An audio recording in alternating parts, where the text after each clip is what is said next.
是儿子口中没出息的爹，我家本来就穷，我爹没出息，也是妻子嘴里的窝囊废，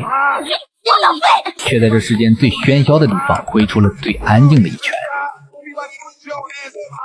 你说奇不奇怪？一个能一拳轰碎山上组织堂的顶级武夫，在大街上被老婆指着鼻子骂得狗血淋头，居然连句嘴都不敢还。在离珠洞天那个卧虎藏龙的地方，他看起来就是个最不起眼的药铺伙计，一个被生活磨平了棱角的庄稼汉。难道他真的怂吗？如果你看懂了李二，你就会发现，这才是男人最高级的降维生存。在李二的世界观里，有一套非常硬核的防火墙逻辑，他把男人最看重的面子和尊严彻底剥离了，因为在他看来，那玩意儿在家里人能不能安稳过日子面前一文不值。所以你会在他身上看到一种极其割裂甚至帅到掉渣的反差感。在家里他退到泥里都行，可在外面只要有人敢踩他的红线，他一步都不会退。你以为这种退一步是没脾气？错，李二这辈子出的每一拳都不是为了扬名立万，而是为了定规矩。我真是瞎了眼了，找了个没骨气的男人，人都被欺负成这样了，干脆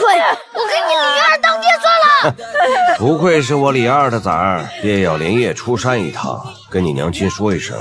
我很快就回家。有人在言语上羞辱他媳妇儿，他没吵没闹，大半夜一个人溜达上山，一拳轰爆人家的祖师堂。他是在用一种最野蛮最直接的方式告诉这个世界，我不在乎你怎么看我，但我绝对不允许你动我守着的人。这里我想引入一个心理学概念，叫自我虚荣剥离。大白话讲就是，一个人的内心如果足够强大到不需要外界的掌声来证明自己，那他就是不可战胜的。很多人追荐来，看到李二为了给儿子讨回公道，单枪匹马杀进大隋皇城，在护国大阵下当场硬生生突破到只进武夫，觉得热血沸腾。但我觉得那一拳最狠的地方根本不在于威力，而在于他打完之后拍拍屁股走了，连个护国大将军的头衔都不要，他只要一个结果，给那个被欺负的孩子正正经经的道个歉。听到这儿你发现了吗？李二活得比我们任何人都清醒，他把强大的武力仅仅当成了一个保护家庭的止损工具。他给天下无敌的宋长敬喂拳，给断了脊梁的郑大风撑腰，给陈平安当陪练，却从不宣示主权，也从不喧宾夺主，因为他极度清醒地拒绝了把自己活成一条龙。他明白一个最朴素的道理，江湖是个无底洞，一旦你把人生全部的筹码都压在赢字上，你迟早会输掉你最在乎的安稳。